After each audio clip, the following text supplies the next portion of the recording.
eu queria que o senhor falasse um pouco sobre a experiência naquele período de ter sido candidato a vereador em Cedro.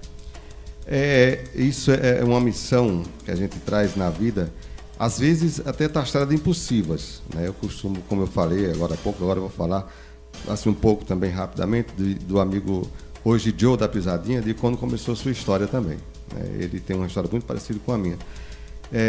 Eu fui um pouco impulsivo quando fui lá fora buscar conhecimento e trazer para cá. E quando eu cheguei aqui, Hannes, de volta na minha cidade, uma das coisas, eu tinha alguns assuntos cruciais, eu vou citar apenas alguns. Um dos tais era a questão do deslocamento para a cidade de Salgueiro, também para Jardim, CE-060 e PE-475. E eu prometia, foi até uma loucura, que daqui a pouco eu vou falar algumas também, eu prometia que eu ia brigar, né, por essa PE, e terminei brigando pela CE também, né, e conseguimos, né, não sozinho, lógico, ninguém faz nada sozinho. Como você apresentou toda a sua equipe que está aqui por trás de todo o seu trabalho belíssimo que você faz. E conseguimos, em parcerias, com amizades, com lutas, a PE 475, e o governador dizia aqui próximo, vamos desenterrar essa caveira de burro, era o governador Jabas Vasconcelos, que tinha na cidade de Cedro a PE 475. E depois ele me perguntava se eu estava satisfeito, eu falei que não, que a gente tinha a CE 060, e para pouca gente que conhece essa história, foi conseguida também através do governador Jabas, lá em Recife, no Campo das Princesas. Eu pedi para que ele ajudasse a gente. Ele falou, mas como que eu vou ajudar se eu sou governador de Pernambuco? Eu digo, se o senhor ligar para Tasso, ele vai lhe atender. E eu quero aqui também levar um abraço a toda a turma lá do Ceará, do Cambeba, que atenderam a ligação do nosso governador. E no dia seguinte a gente recebeu o comunicado do Jardim, do prefeito Dr. Fernando na época, está aí para contar a história de que a CE 060 seria um sonho realizado. E está aí, a gente conseguiu. Eu nunca fiz propaganda disso e nem estou aqui fazendo, eu estou mostrando a luta que a gente teve para conseguir. E o segundo passo era a questão água. Quem na época habitava aqui sabe que a nossa calamidade de água era muito grande. Apesar de termos o açude Barrinha, mas como a população estava aumentando, aconteceu o que aconteceu. Uma hora ia faltar. E a gente fez a primeira reunião ali próximo da Praça Tancredo Neves, a presidente da associação na época, era uma mulher, eu não vou aqui citar nome, não pedi permissão a ela, mas muita gente boa, e conseguimos os primeiros postos profundos para o Cedro, né? E daí para cá disparou, foi uma febre. Hoje a gente vê o Cedro praticamente como uma tábua de pirulito, mas tem água em todo canto, né? Devido a esse pontapé inicial. Depois a questão da agricultura, a gente conseguiu pela Márcia Ferguson na época, eu lembro-me como fosse hoje, o primeiro trator do Cedro, que também abriu caminho para outras máquinas que está aí, hoje sendo sono realizado, que antigamente era um pesadelo. Não parando por aí, eu também tinha prometido que a gente ia implantar no Cedro. Eu vi esse projeto, para quem não conhece, é de Cuba, o PSF, que é Programa de Saúde da Família, onde o médico ia atender em casa. E fizemos aí, eu quero aqui pedir permissão a ele, mas eu acredito que não vai ter problema de citar o nome do prefeito Luiz Matias, começamos lá com ele. Ele alugou uma casa, alugamos uma casa melhor na Rua 2, na Coab, onde se gerou dali o posto São Francisco, que hoje está aí. Esse nome foi colocado em homenagem ao prefeito que foi sucessor dele, né, Dr. Francisco Idílio. E fizemos também Cito Costa, Massapê, por ser mais distante, e Feijão Bravo funcionou na Casa de Saúde, né? Hoje já tem novas estruturas. Então, a gente conseguiu dar esse primeiro passo nos PSF do município. Voltando um pouco para outra situação, essa me deixava triste quando eu vi o pessoal sair de Cedro 4 horas da manhã, naquele poeirão para ir para Salgueiro, para ter um atendimento no INSS. E aí não era agendado.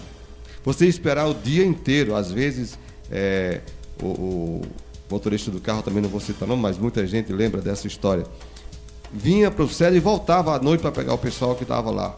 Chegava aqui 7, 8 horas da noite, às vezes sem almoço, sem café. Então, muito difícil essa situação. E eu prometi também essa situação aí.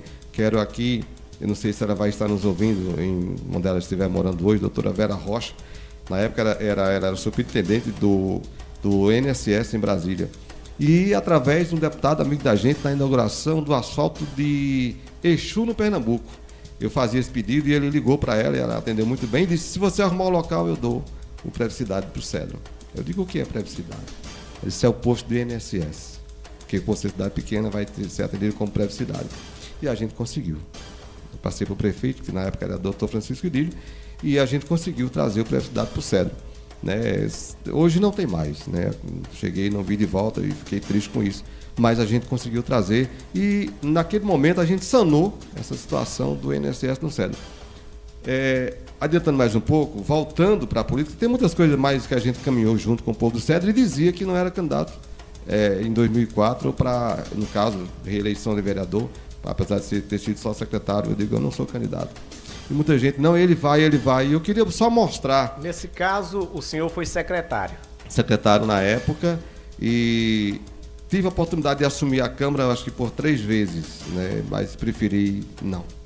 Onde eu estava fazendo o que eu queria e o que o povo precisava. Quando foi candidato a vereador, ficou na suplência e tirou quantos votos naquela época? Naquela época fomos... Hannes, eu não tenho bem presente, se não me engano, acho que foi 176, algo do tipo.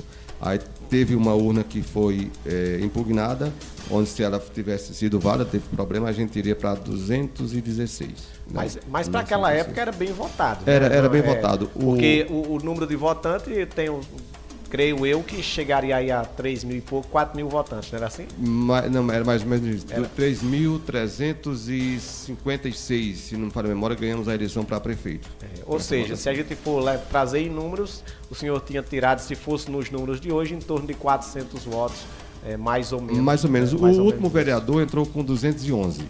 Então, se essa não tivesse sido impugnada, eu teria entrado com 216. Eu fiz esse esclarecimento porque às vezes a gente fala de épocas e quando a gente fala em números, por exemplo, a gente fala em números, fulano há 20 anos atrás tirou 100 votos, né? Mas há 20 anos atrás 100 votos era muito voto, né? Verdade. né? Hoje, por exemplo, o vereador ele tira ali 318 votos, foi a votação que levou o Francisco Diva à Câmara, 308 votos. Então, naquela época, se Diva, só trazendo em números, tivesse sido candidato, ele teria tirado em torno dos 180, 181, mais ou menos isso, mais não ou era menos assim? Isso. Então, para poder que as pessoas entendam melhor. Os números, né? Os números precisam ser explicados, porque as pessoas às vezes não conseguem acompanhar os números com o passar do tempo. Né? Parece pouco, né, Cícero? Mas não era. Naquela época a gente tinha na família, se não me engano, uns 42 votos aproximadamente. Hoje nós temos 287. O senhor é um político esperto, já fez até esse cálculo? Tem que contar, né?